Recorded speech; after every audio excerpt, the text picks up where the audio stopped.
saw the Barbie movie. Did you love it? Yeah? Yeah. I actually haven't seen it yet. But after doing the research for this talk, I definitely need to because holy shit, she is having a moment, right?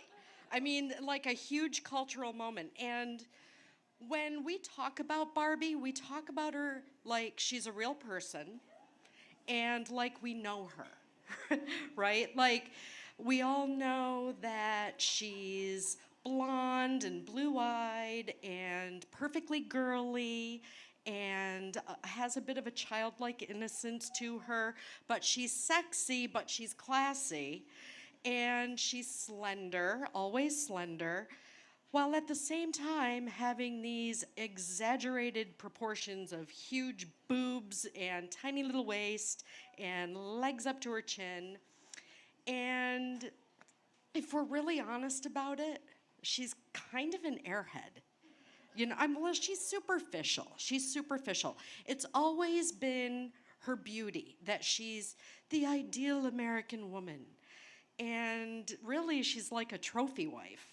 She's beautiful, but in an innocuous way. There's nothing intimidating or threatening about her, right? Yeah, well, that's what we were all led to believe.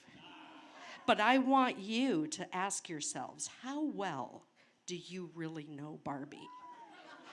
Tonight, I will delve into who's behind that savage side eye. And I want you to prepare yourselves because some of what I say tonight may shock you.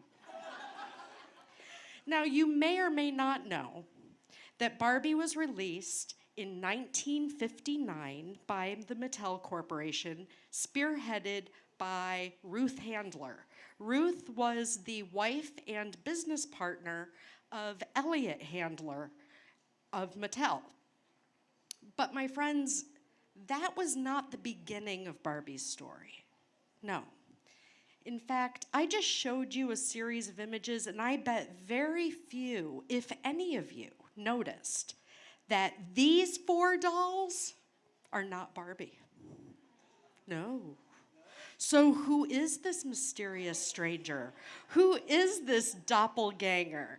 Well, she first appeared in the very first issue of Bild Zeitung in June of 1952. And what happened was illustrator Reinhard Büthjen, that's a hard name to say, was asked to fill a blank space on a page. So he created a single cell comic of this pretty, oh my God. I have a tremor and my hand is doing its own thing.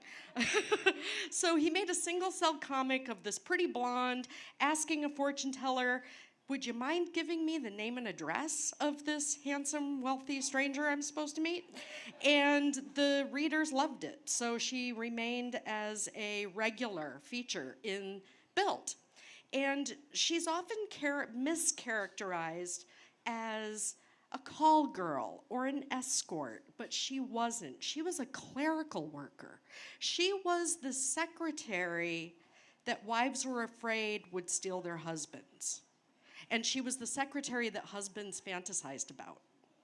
She knew what she wanted, and she was not afraid to use her feminine wiles to get it. She was sexy and flirty and sassy as fuck. There's this one comic, I couldn't find the image for it, just a description, but it shows LILLI in a bikini on the sidewalk, which at the time was illegal. And a cop is giving her the what for. And the caption reads, oh, well, in your opinion, which part should I remove? Yeah, the readers liked that. But what exactly is Bild? Well, Bild is the German word for picture. Zeitung is German for newspaper. So picture, newspaper, tabloid. And not just any tabloid, it was the smuttiest of the smut-tastic tabloids in Germany. It was like the Daily Mail UK or the National Enquirer here in the United States. And its devoted readers loved Lilly, especially the men. So Bilt partnered with a toy company and they made a doll.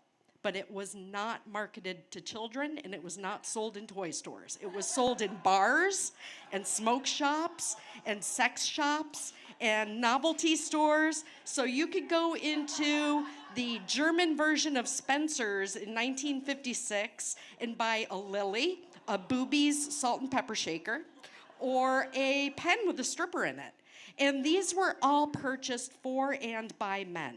They were given as bachelor party gifts, coming of age gifts, kept in briefcases on desks. Here we see her in a cockpit.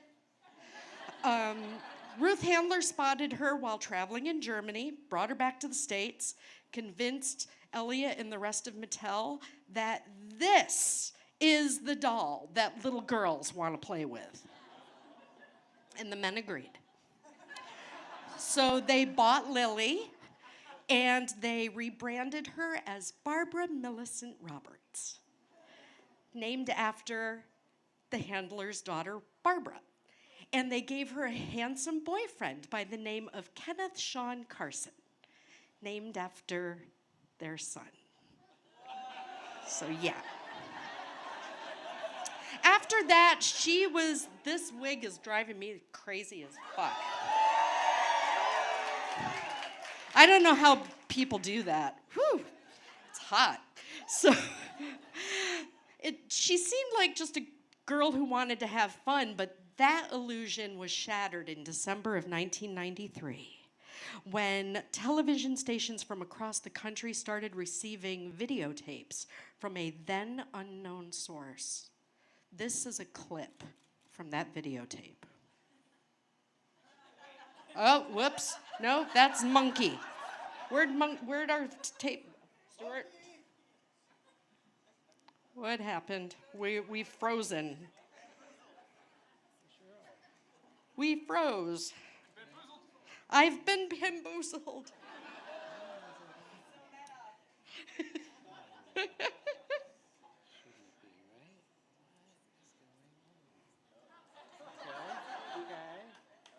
Press release. Thank you. I'm Teen Talk Barbie, the spokesdoll for the BLO. We're an international group of children's toys that are revolting against the companies that made us.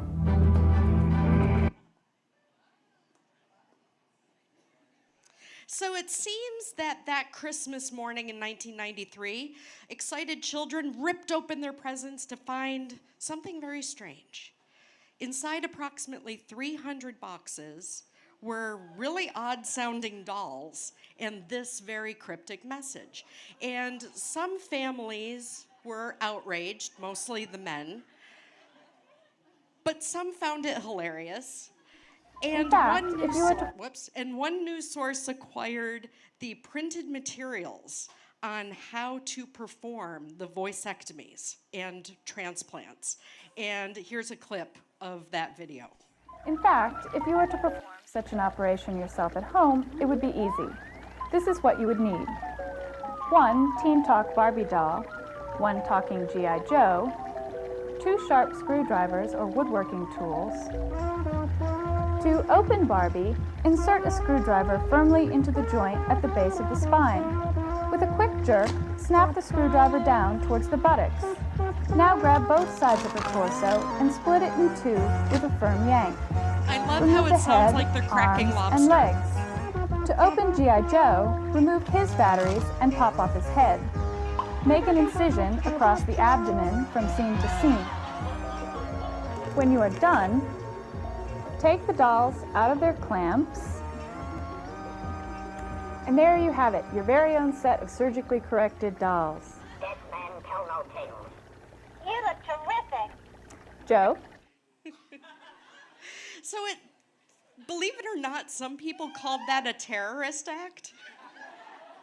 But since then, it seems that Mattel kind of got their act together, and Barbie has really matured, and her horizons have broadened, and now more children than ever can see themselves in Barbie, right? Which is pretty great. And from what I've gathered, Barbie's gotten herself in some pretty great trouble, too. And so it seems that Barbie's always been a rebel. She's always been a bit of a feminist. And she was just laying low for a while. But what became of the BLO? Well, you may be happy to hear that they got the band back together this summer during Barbie Mania, and you can find more information on their website. So with that, I would like to raise a glass to Barbie for bamboozling us all and keeping us on our toes. Well played, Barbie.